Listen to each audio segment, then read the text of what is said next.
আমি বটতলা আসলাম, তো বৃষ্টি লেগে তো বাড়িতে বাড়িতে পারতেছি না, বটতলা আইসি, এদিকে বটতলা অনেক বটতলা আইসি বাজার টাজার কোনো লেগে বটতলা এসে দেখি আর বটতলা নদীর ভিতরে দেখো বৃষ্টি লেগে দেখো জল কত উপর হয়েছে, ওই দেখো জল কত উপর উঠছে। আর দুই দিন যদি বৃষ্টি হয় ওই দেখো ওই যে বাড়ি উঠতে এই বাড়ি উঠতে অনেক বিপদে, দেখছো না কি অবস্থা, মানুষ খুব কষ্ট আছে।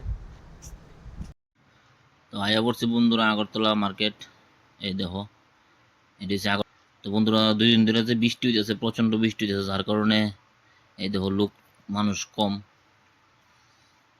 এত ভিড় নাই। আমরা তো অন্য সময় আইলেও এই জায়গায় অনেক ভিড় থাকে, হাঁটতে কষ্ট হয়, কিন্তু আজকে এত ভিড় নাই। তো বন্ধুরা এই দেখো এটা হচ্ছে সবজি বাজার, এই দেখো যাইতেছি সবজি বাজারের ভিতরে, এটা হচ্ছে সবজি বাজার। এই দেখো ফ্রেন্ডস, এটা হচ্ছে আমার বন্ধু, আমরা লোক আইসে দেখো একটু প্রেশার আছে, যার কারণে দেখো আমরা ফাঁড়াই দিয়ে দেখো দৌড়তেছে, দেখো কি স্পিডে দেখো আড়া দিছে দেখো।